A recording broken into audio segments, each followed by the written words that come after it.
Alors justement, pourquoi le pouvoir algérien a-t-il choisi d'intervenir si rapidement et de manière inflexible? Est-ce le site choisi, un terminal gazier, qui explique cette stratégie? Pourquoi le président Bouteflika a-t-il décidé d'agir seul alors que des ressortissants étrangers étaient retenus en otage? Question-réponse avec Clément Le Goff et Jean-François Monnier. Les forces spéciales algériennes, ici en vidéo à l'entraînement, sont intervenues 24 heures après le début de la prise d'otage. Un assaut très rapide et qui pose question.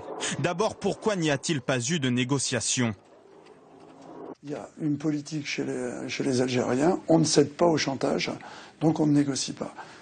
Il y a une agression, cette agression est contre le droit, donc on exécute immédiatement la sentence, c'est-à-dire l'arrestation ou au mieux, ou sinon au pire la mort. Mais des ressortissants étrangers étaient retenus en otage. Alors, pourquoi les Algériens sont-ils intervenus seuls?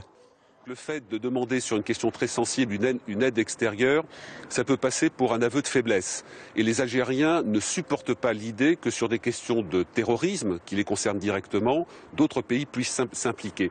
Des forces d'intervention qui ont frappé fort et vite, pour éviter que les preneurs d'otages ne s'échappent, d'après les autorités algériennes. On peut penser que les Algériens avaient tout à gagner en fait à attendre un petit peu pour pouvoir mieux préparer la planification de cette opération. Infiltrer des hommes au plus près, obtenir du renseignement de la part de certains otages qui étaient partis. Donc pourquoi une précipitation? Très certainement parce que justement ils n'avaient pas d'autre choix. Il fallait empêcher que les terroristes partent ailleurs.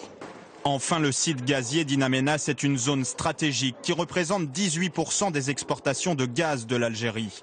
Une perturbation prolongée aurait sans doute été préjudiciable au pays, ce qui pourrait aussi expliquer cette stratégie de fer.